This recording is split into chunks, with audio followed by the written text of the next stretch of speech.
Good morning, brothers and sisters. It's John Ruffle here in my back garden on the morning of the 23rd of April 2020. That's Thursday, second week of Easter.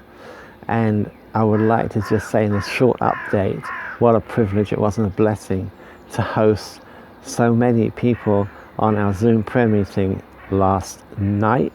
And a special shout to our brother and sister, one from America and one from Cyprus, that was able to join us. You're very, very welcome. Please do spread the word, because we don't want this just to be something for a few people in Birmingham, but wherever people desire to be together, that is our aim. And this is an unprecedented opportunity that we should and must take. You know, Zoom is being used by our British government to for the House of Commons, and so if the MPs can do it, we can too. Have you noticed how it's leveling the playing field between us all, this crisis that we're in?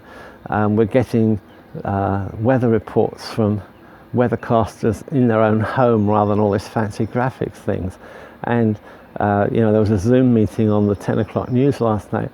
So these things are leveling us, and on a wider scale, let's think about the poor and the needy and the hungry and the sick and the uneducated who are in our world that we sort of pay lip service to so often. Perhaps the Lord is challenging us to think more deeply and to allow that conversion of heart to include our brothers and sisters that are in dire poverty. You know, I've heard people say, and I'm not criticizing this, but as soon as lockdown finishes, the first place I'm going is the hairdressers. Well, okay, maybe I need a haircut, but hey, what about these people that the first place they would have is a bowl of rice or clean water or sanitation or just a job that gives them their basic needs? And these things, my brothers and sisters, we need to remember the poor. I wasn't going to say, I was going to quote from the book of Acts. This isn't the daily coffee time talk that I do, because I've already recorded that, because today I've got part 2 of yesterday's, but I just couldn't resist giving us just a little update on how wonderful it was to be with us all. And I'm hoping you can hear the birds in our back garden. Next week, Wednesday, we'll be doing another meeting by the grace of God. And I also would like to offer this opportunity as well. If anybody wants to just come onto Zoom, just simply to fellowship and to share together more informally, I'm planning to set up some Zoom sessions during the week as well, perhaps on the weekends. So give me feedback on that if that's something you'd like to do.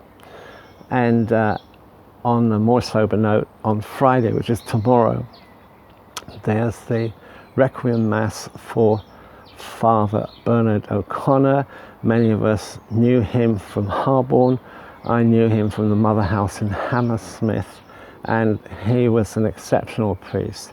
He died in his 90s of COVID-19 last week.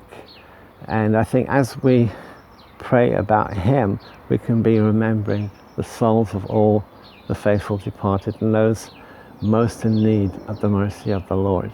The details of that will be on the notes accompanying this YouTube video, and we'll also post on WhatsApp and on our Facebook group.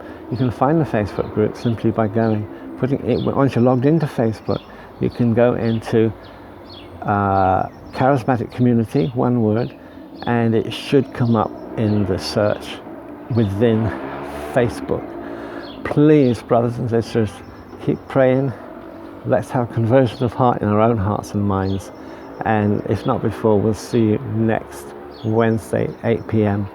British Summer Time. That's GMT +1. God bless you. Jesus is Lord.